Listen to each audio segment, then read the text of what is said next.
নমস্কার সবাইকে, প্রতিমা ভেজ কুকিংয়ে সবাইকে স্বাগতম। আজ আমি তোমাদের সাথে পাকা আম মাখা রেসিপি শেয়ার করব। এখানে আমি 3টা বড় দেখে আম নিয়েছি। আমগুলো কিন্তু পাকা, কিন্তু খুব বেশি একটা নরম হয়নি। এই আমগুলো এবার পরিষ্কার করে ধুয়ে নিয়েছি। এবার একটা ছুরি দিয়ে আমগুলো আমি ছিলে নেব। প্রথমে বটার দিক থেকে কিছুটা অংশ কেটে বাদ দিয়ে দেব। তারপর ছুরি দিয়ে আমের চুচাগুলো ছিলে নেব। আজকে আমি আম মাখা করব কাসুন্দি দিয়ে। পাকা আম যে কাসুন্দি দিয়ে খাওয়া যায় সেটা হয়তো অনেকেই জানে না। আজকের এই রেসিপিটা দেখে অনেকেই পাকা আম দিয়েও কাসুন্দি দিয়ে খেয়ে দেখবে।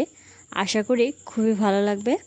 পাকা আমগুলো ছিলে পাকা আমের যে দুই পাশের অংশটুকু আছে সেটুকু কেটে নিয়েছি, আর সাথে কিন্তু বীজটাও আছে।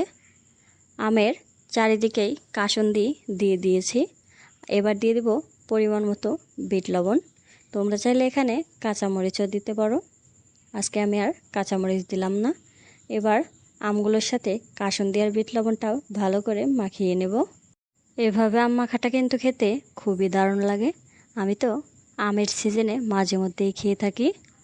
আজকের এই রেসিপিটা ফলো করে তোমরা একবার বানিয়ে খেয়ে দেখবে, আশা করি খুবই ভালো লাগবে। আজকের এই রেসিপিটা তোমাদের কেমন লাগলো অবশ্যই কমেন্ট করে জানাবে। সবাই ভালো থাকবে, সুস্থ থাকবে। নমস্কার।